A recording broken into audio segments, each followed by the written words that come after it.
This is a CC Radio podcast. Welcome to the Countdown Movie and TV Reviews podcast. Today is our feature review. We are going to review the movie Us for you. My name is Wayne. My name is Paul. We are indeed straight into it then. Big release from Jordan Peele. His sophomore effort after Get Out did so well. Big expectations. Exactly that. It, of course, written directed by Jordan Peele, produced partly by Jason Blum, one of my favourites. Oh, really? Your Blum friend? And, of course, Jordan Peele also involved with that. I'm being very sarcastic. With you don't like... Okay, I see. Starring Lupita Nyong'o, Winston Duke, Elizabeth Moss, Tim Heidecker, and the kids were played by Shahadi Wright Joseph and Evan Alex. And it was made for $20 million. It was the highest grossing first weekend horror film, original property in history. Really? I would be interested to see how week 2 goes. 128. Ooh, bit of a preview for you there.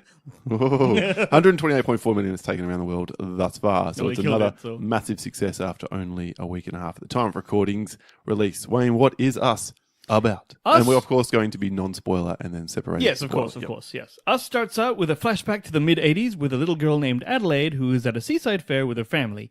At one stage, she wanders off and then walks into a fun house on the beach called Vision Quest, Find Yourself. And then she walks in, things get a little spooky, then she gets a shock to see a doppelganger of herself. Boom! Film cuts to forward to like years later where Adelaide's all grown up and has a husband and 2 kids and they're driving to visit their vacation home. That evening, the vacation home is attacked by a silhouetted 4 figures holding hands which turn out to be doppelgangers of the entire family, and then hijinks ensue. That's what this movie is about. It is indeed. All right, Wayne, you've already given us a hint, and therefore I've got 5 on what you think of this film. I'm so glad you went there. Wow. Because that song used to be that used to be played by my cousins back in the day. Okay. Oh, because they were gangsters, Asians, right? So Are you saying pretend gangsters? Pretend gangsters. Or are you saying Asians can't be gangsters? They can, but they have to be triad. They can't be gangsters. You know what I'm saying? Yeah, exactly. All right. So otherwise known as curry puff daddies.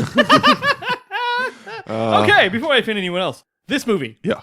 This is not good. Ooh. This movie is not good. Okay, and I am wondering how Paul feels about this. Okay, as a guy, now look. Let's just get the usual disclaimer out of the way. I'm a guy who knows very little about horror films. Okay, Sure. I can tell you that even though I'm not a horror guy, I'm of the opinion that this film is mostly a bog standard horror. The action here seems uneven, and frankly, I don't find the premise scary nor unsettling or even that interesting. This is some kind of like, wow. I understand the thing, but I wasn't. Look, and I don't. Well, usually this is a good point. I was not scared at any time during this film. Yeah, I would agree. It's not that scary a film. It's tense. Yeah, but here's the thing. Okay, so there's a problem here. I'm looking for Get Out 2, is what I'm looking for. Or I'm looking for an equivalence to Get Out. Did you come in with... Not even half. Incorrect expectations? No, sorry. I'm not looking for the same plot or a continuation. I'm looking for a level of engagement that I had with Get Out. And did not get it here because I just think the performances were fine. The performances are very, very good, actually. The script is so-so, but until the end of the film, and I will tell you that I believe that is the best part. Really? Yes. Jesus. Okay. And that's why we're going to talk about this in spoilers, obviously. We will. But before the movie ended, I'm like, this is a straight up 5.5 out of 10. Straight up, right? Just looking at it. So obviously you don't think that way. Let me hear what you think, because I honestly, we never saw this together. The first time we talked about it was like literally 10 minutes ago, which we didn't even talk about it. So I don't know if Paul loves it, hates it, or whatever. I'm guessing he loves it or something. No, I don't love it. Okay. But I do feel the need to let the soundboard defend the film a little bit. Good. How would you like to suck my balls? Oh, no. Are you telling me this is if you tell me it's the balls, I'd love to hear why. Please, go on. Oh, okay. Well, I think this film, you can almost divide it in 2, and we're going to have to save most of my criticisms for the film for the spoiler section. Yeah. But give me the general. As far as this film is exceptionally well made. It's very well directed. The soundtrack is phenomenally good. And as much as I agree with you, it wasn't scary in like the, oh my God, it was tense, like, holy shit, get out of there. Because it's, to start with at least, a kind of real world scenario. And I thought it played really well. The characters are all really well drawn, the main four characters. I believed their dynamic. Yes, I don't have a problem with the characters. I think the doppelgangers, when they appear, especially Nyong'o, she is phenomenal in this movie. Her performance between being Adelaide and being Red, her doppelganger, it's scary. The little girl, she's a teenage girl in the film. The makeup on her and her grin, that shit will haunt your nightmares. No, it's pretty scary. A long time. Certainly the scariest thing about the film. She looked phenomenally different, and again, very well acted. I thought the humor in this film was pretty good. Arguably a little bit too much of it. Are you kidding me? I thought it was thin. Did you? Yeah. What are we laughing at? We're laughing Because at they're making gags at, kill counts and all this kind of stuff. And most of the that was good. Sorry, most that of the was humor good. comes from Gabe, so Winston Duke, who's from Black Panther and playing the he's, rival. Can't remember what his name is. Mombasa or something. I can't remember. Yeah. But playing such a different character. So again, demonstrating some pretty good. He was my acting work. absolute favorite. Yeah, he's my absolute favorite. So I liked all that stuff, and I thought the first 2 acts were really, really good. I am surprised. And I was really digging on it, and like, all I need now is like crush that final part there, give us a great explanation for what's happening. And I don't know. You don't think you got that? No. See, wow, because I would have thought the whole time I'm thinking this is standard. Like I can almost tell the next note that's happening, right? So this is not interesting for me. Really? Yeah, because I kept on thinking that, all right, so there's this, there's the protagonist there in a house, and there's an attack, and then there's some sort of back and forth. But even the setup, even the creepy kind of elements of like that Santa Cruz fun. Is Santa Cruz where Lost Boys took place, by the way? I'm trying to remember it, and I don't know. If it is, I kept it because there was that boardwalk there, and I'm like, any chance now that Kiefer Oh, Sutherland yeah. is going to come swinging out of that? Oh, if only this was the Lost Boys. I mean... So the technical side of it is extremely well accomplished, and thematically, I think there's a lot going on in this movie. Thematically, there's tons going on in this movie, which added to my appreciation of it. That you could read this film 3, 4, maybe different ways. There's one way to read this movie. Come on. No, really? Us, Wayne. Yes. What is the film saying? The film is saying basically, this is not a spoiler. I think the theme, we're talking a thematic analysis. I think the thing the film is trying to tell you or outline is that even maligned people can flourish if given the same opportunities as the unmaligned. Yeah, okay. I think there's a lot here about we're afraid of the unwashed masses. Absolutely, we are absolutely rising up, taking over. But I think there's also some, as you would expect from a Jordan Peele film or Jordan Peele, a lot of social commentary. The fact that they want to chain the African American woman, that kind of stuff. But also us, US, right?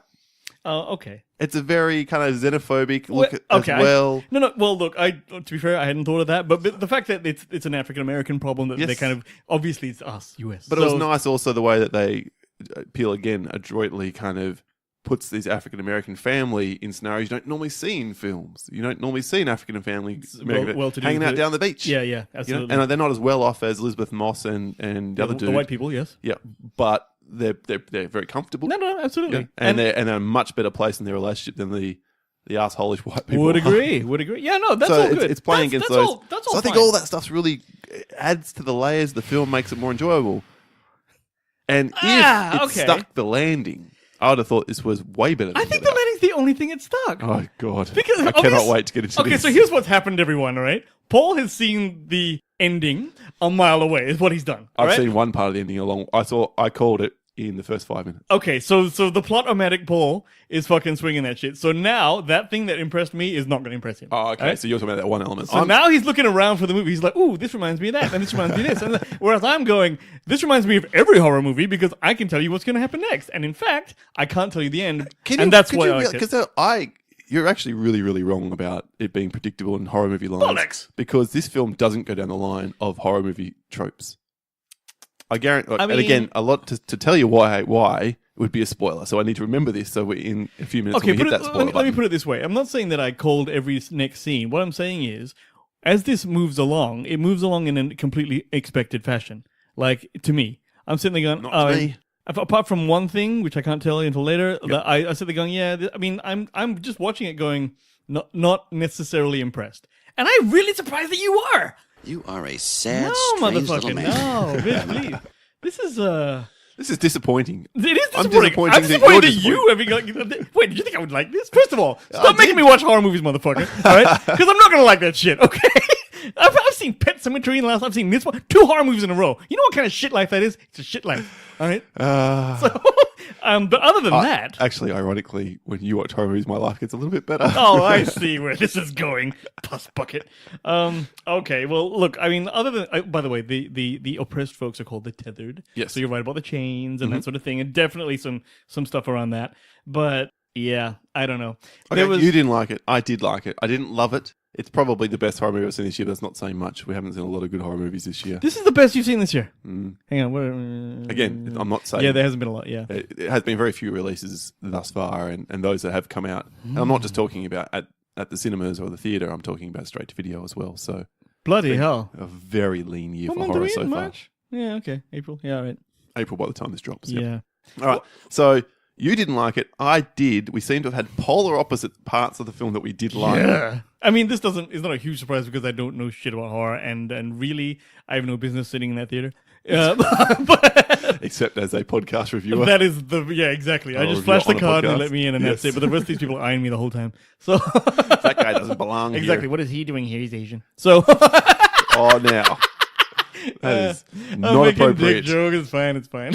Not appropriate. Bullshit. To say that Asians can't like horror films. Well, a lot of us don't. No, actually, that's not true. It's just me. It's Yes, just me. it's you. I'm the only freak in the world. So what do you know? Lots of people don't like horror films. It just doesn't matter where they're from. I'm just making racial jokes because I find it funny, man. What's up?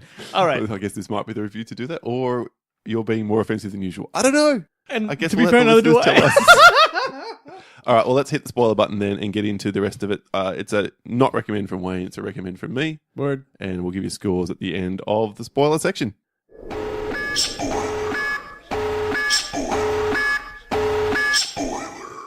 Okay then, now it's open slather. If you're still listening, you've seen us or you don't care at all, Wayne. Okay. What did you appreciate about the third act and what brought it home a little bit for you? Okay, so the thing that you clearly called, which I did not call, is that at the very beginning, when the little girl who now grows up is Adelaide, beset upon it by a doppelganger, the doppelganger in fact switched spots with her. Mhm. Okay, throwing Adelaide into the tethered underground and taking her place as Red.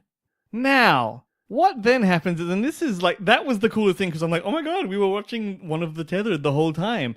But it didn't quite ring true because she seemed very surprised when things went down.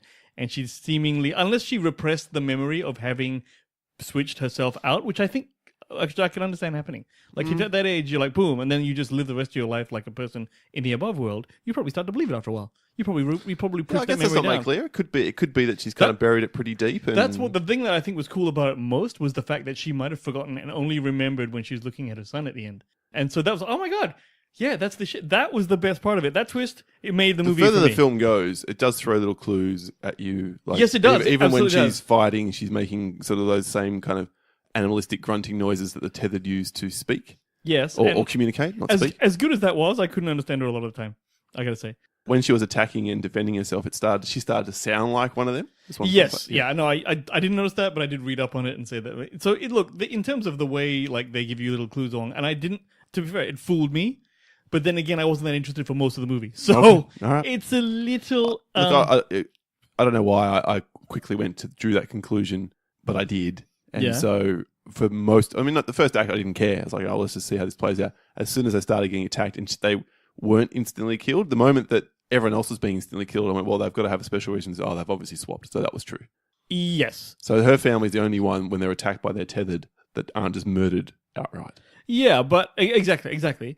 The clue that I liked was when like one of the tethered kids got killed by the thing by the car, and then she runs out and she seems really remorseful that tethered kid is dying. And I thought, oh, it's because it looks like her kid or something like that. But of course, it's because she was actually one of them. And that was another little clue. Now that was kind of cool. So those little bits, fine, but it needed to be more interesting the whole time. Well, I'm fascinated by the fact that you're just giving everything else about this film a pass. This script doesn't work. It It's doesn't not- hang together as an idea. Is that what you're saying? Yeah. it doesn't. Yeah, I agree. No, but I'm talking about the logic or lack thereof in the way this whole universe operates. Now, people have said, and I've listened to a couple of different podcasts that have said this and given 5 out of 5 or 9 out of 10 scores. So shout out to Epic Film Guy, shout out to Joey from So Is It podcast. Yeah. And they basically said the same thing. You can't think about it too hard, otherwise it falls apart. Well, now is that a good movie? Well, I would say a film has to align with the internal consistency of the universe that it creates. Fair enough. Right? It has to Of course, in hang fact. together within that world. So in a world where, say, Friday the 13th, Jason Voorhees can be murdered, chopped up, blown up, and he can come back as long as there's a piece of him that attaches. All right, as long as that's the rules that are established in Yes, that world, exactly. it's fine. Yes. In this world, Jordan Peele wants you to buy that I think they mentioned 6 million, but I could be wrong. 6 million clones are made and the government just goes, and leaves them all in these underground tunnels underneath. All right. And then At times, these tethered who are somehow connected to the real people Yes. act exactly as the people up are, but other times don't. Yep. None of this works. Inconsistency. None of it works. I'll tell you something else. And if it does work and I missed it, it wasn't explained well enough. No, and I agree that doesn't work. But also, I mean, this is the idea here. What my problem was that one of the untethered comes up to the space, to the surface, right? Goes on to have children. Lead a life. Yeah, and the children So end up there's not also, tethered. here's another way to read the film. It's nature versus nurture. Yeah, saying Right. that basically, if you, like I said, if you're given the same opportunities Yes, as whatever, you can flourish as well. Yep. I don't know, something about the fact that, well, these tethered are actually clones, but they're not as good, and then that clone has kids of their own. Aren't those kids also not as good? I mean, Well, yeah. that doesn't really make sense to me. Well, none of it really. That's my point. Yeah. None of it really makes sense. So the reason that they all join hands across America, I'm sorry, is because that was what was happening when Adelaide went down there, and that's the only thing she knew. So somehow she manages to convince the entire. Yes. I guess they would see her as a bit of a prophet because she can speak. Because she can speak, so she Right. would probably be the leader. And somehow she has told them all, we're all going to rise up. We're going to join hands. Why? Exactly, because she Is was, this- again, she's from the surface world. So she's Is like, I'm this going to destroy all we're my people. here? But first of all, you may go to where your tethered are, your better versions of you are, and you may murder them, and then let's all join hands in a line. Yeah, so she's like, let's destroy all of my people. It's weird. It's weird. It's weird. I find she's resentful, but basically they show the entire security for this area is an escalator down. Why are we waiting until this point in time? How come the tethered can now, at that stage, 30 years or so after Adelaide's gone down Perhaps there? because it took her 30 years to whip the entire population into shape. it's I'm still- trying to It's help. still weird. trying to help the And movie so out this here. great organized, these non-verbal things can communicate so well. Well, I believe there's a thing. Yeah, exactly. But there's a thing about that. See, so the original Hands Across America that happened in the 80s. Yep. Right. By the way, you should look up which was a failure, right? Oh, dude. Look up the music video for that Hands Across America song, because there's a fucking Robin Williams is dancing with C-3PO at one stage. I'm not kidding. That, yeah, like you said, it was a failure. It only raised $15 million, which is what it pretty much which is what it cost to actually put it together. Yep. And also, people can't actually hold hands across on a country because there's mountains and fucking forests and shit. All right? So it completely failed. Now, the idea that these tethered actually got to do it, I think what that's saying is the maligned folks of the world can achieve things you normal people can't if you'd only give them a shot. Yeah, okay. I see So where I you're coming think from that's there. what's going on. Yeah, all right. I think that's what's But going it just doesn't. That's an idea. They're all wearing jumpsuits because she was into Michael Jackson, and one glove because she was into Michael Jackson. on. Is that why? Yeah. Where'd you get the jumpsuits from? Good question. Exactly. You know So, what I mean? There's always Remember, all these, 6 million. A surface dweller couldn't fill that order. That is the number they said, right? Well, that was the other thing as well. So, Yeah, you can't think of, and I understand what you're That's it, saying. yeah. You can't think about it too much, but at the same time, it needs to hang together, and I don't think this film does. No. The script of it does. So where the son, he makes his doppelganger step back into the fire and burn to death. yes. Right? How come the rest of them aren't all doing the fucking same thing? Exactly. So that's the thing. The inconsistency Yes. is what fucks it up. By the way, you've heard about the theory on the boy?